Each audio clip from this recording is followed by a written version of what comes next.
సోమవారం శుభోదయం. వాగర్ధావివ సంపృక్తౌ వాగర్ధ ప్రతిపత్తయే జగతః పితరౌ వందే పార్వతీ పరమేశ్వరౌ. జగతః పితరౌ వందే పార్వతీ పరమేశ్వరౌ. ఒక పదానికి దాని అర్థానికి విడదీయరాని సంబంధం ఉంటుంది. అంటే రెండు విడదీయరావు. అలాగే ఈ జగతికి తల్లిదండ్రులైనటువంటి పార్వతీ పరమేశ్వరులు కూడా అర్ధనారీశ్వరుడు. అంటే పార్వతికి శివునకు భేదము లేదు. ఇలా శివుడు పార్వతి అంటే ఒక పదానికి అర్థానికి ఎలా విడదీసి చూడలేమో అలాగా తల్లిదండ్రులైనటువంటి ఈ జగత్తుకు తల్లిదండ్రులైనటువంటి పార్వతీ పరమేశ్వరులను మనము విడిచి వేరు చేసి చూడలేము. ఇద్దరిని కలిపి చూడాలి. అదే ఆ పరమశివుని యొక్క గొప్పదనం. ఇక బసవేశ్వరుల వారు తన కలలో సంగమేశ్వరుల వారు ఆదేశించినట్లుగా ఒక చేత కలమును పట్టి చక్కని రచనలు చేస్తూ మరొక చేత ప్రజలలోకి చొచ్చుకొని వెళ్ళి వాళ్ళ దగ్గరికి వెళ్ళి వాళ్ళను ఆత్మీయులుగా హత్తుకొని ఒకచోట జనులందరినీ అమాయక జనులు అంటరాని వారు నీచ కులాల వారని ఎలా దూరం పెట్టారో వారి దగ్గరికే వెళ్ళి అందరినీ ఒక చోట చేర్చి అక్కున చేర్చుకొని శివతత్వం అంటే ఏమిటి, శివధర్మములో అంటరాని వాళ్ళు శూద్రులు, క్షత్రియులు, బ్రాహ్మణులు, అగ్రవర్ణాలు వేరే, వెనుకబడిన కులాలు వేరే, నీచ కులాలు వేరే అనే తత్వం లేనే లేదు. భగవంతుడు అలాంటి ధర్మాలను ఎందుకు సృష్టిస్తాడు? మనుషులంతా ఒక్కటే. అందరి రక్తము ఎరుపుగానే ఉంటుంది. గోవులు, ఆవులు ఎన్నో రంగుల్లో ఉంటాయి. తెల్లనివి, గోధుమ రంగువి, ఎర్రనివి, నల్లనివి, తెలుపు నలుపు కలిసినవి. కానీ వాటి పాలు మాత్రం ఆవు ఎన్ని రంగులలో ఉన్నా ఆవుల పాలన్నీ ఒకే రంగే కదా, తెల్లని స్వచ్ఛమైన రంగు.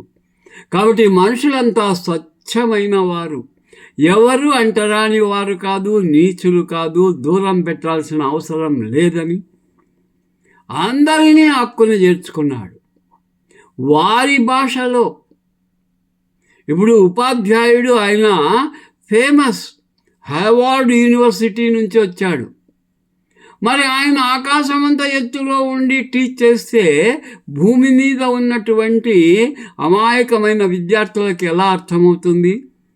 ఆయన ఎంత గొప్పవాడైనా, ఎంత ఎత్తులో ఉన్నవాడైనా విద్యార్థుని స్థాయికి ఆయన దిగాలి. విద్యార్థులలో కలిసిపోయి మంచిగా, మంచి మాటలతో, సులభమైన రీతిగా, ప్రేమతో చెప్పాలి ఉపాధ్యాయుడు పాఠాలు. అలా అందరినీ దగ్గరికి చేర్చుకుని బామ్మ, తాత, బాబాయ్, పెదనాన్న, మామ, మేనమామ, అత్త, అక్క, చెల్లి. ఈరోజు మన నాయకులు జనాల్లోకి వచ్చినప్పుడు అబ్బా ప్రజలు దేవుళ్ళు, తల్లి, అక్క, చెల్లి, అమ్మ, బాబు అంటుంటారు. నటన. అలా కాదు. బసవేశ్వరుల వారు తన స్వచ్ఛమైనటువంటి నిజ హృదయములో పేదవాళ్లను నెలకొల్పి ప్రేమతో వాళ్ళందరి మధ్య కూర్చొని సహబంక్తి భోజనాలు చేశాడు. అంటరాని వాళ్ళు పెట్టిన ఆహారం తిన్నాడు. అలా ఒక చేత వచనాలు, రచనలు చేస్తూ మంచి మాటలు చెబుతూ ప్రజల హృదయాలలో ఒక స్థిరమైన స్థానాన్ని నెలకొల్పాడు, నిలిచిపోయాడు. బసవన్నట సంగమేశ్వరంలో ఉన్నాడట. కుల జాతి మత భేదములు లేవని, అంటరాని వాళ్ళు అసలు లేరని, అందరూ ఒక్కటే అనేటువంటి భావనతో సమభావము, సమత్వము, సమసిద్ధాంతము, సమన్యాయముతో ప్రజల్లోకి వెళ్తున్నాడట అని దూర ప్రాంతాల నుంచి ఎంతోమంది భక్తులు బసవన్న దర్శనార్థం రావడం, ఆయన దివ్య మంగళ స్వరూపాన్ని చూడగానే 2 చేతులెక్కి మొక్కడం, ఆయన మాటలు వినడం, ఆచరించడం ముఖ్యంగా నేర్చుకున్నారు. ఇలా చైతన్య భావాన్ని ప్రజలందరిలోకి తీసుకుని వెళుతూ చక్కని కూడల సంగమ దేవ అనేటువంటి మకుటం పెట్టి, అంటే వినుర వేమ అనేది ఒక వేమన శతకంలో ఉంటుంది, మకుటం అంటారు చివరి మాట. అలా చివరి మాట కూడల సంగమ దేవా అనే మకుటంతో కొన్ని వేల 1,64,000 వచనాలు రచించాడు. కానీ కొన్ని వేల రచనలు మాత్రమే మనకు దక్కాయి. వాటిలో ఒక మంచి మచ్చుకు ఒక్కటి చదివి వినిపిస్తా, చక్కగా వినండి. అంటే ఒక్కటి చాలు. అన్నం ఉడికిందా లేదా అని చూడడానికి ఒక్క మెచ్చుకుని పడతాం కదా. ఒక్క వచనాన్ని తెలుగులో పాల్కొలికి సోమనాథ కవి, మన తెలుగువాడు, తెలంగాణ వాడు, మొట్టమొదట బసవపురాన్ని రచించినటువంటి వాడు. ఆయన మాట నా నోట మీకు వినిపిస్తున్నా.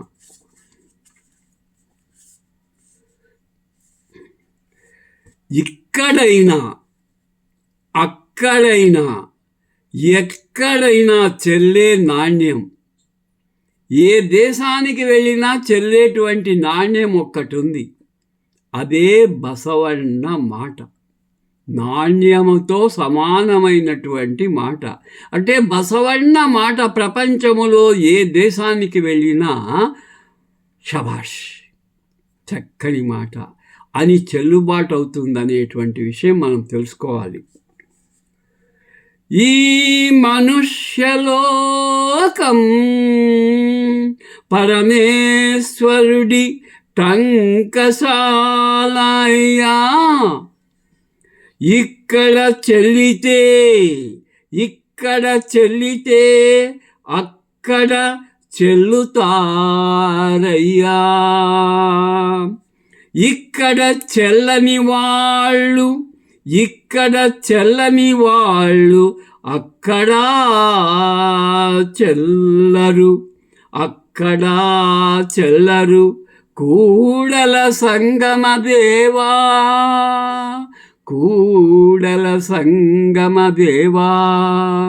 ఎంతటి మాట.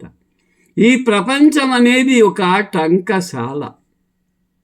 అంటే ఈ కరెన్సీ, ఈ నాణ్యాలు ముద్రించేటువంటి చోటునేమంటారు? టంకశాల. ఈ టంకశాలలో ముద్రించబడినటువంటి అద్భుత నాణ్యం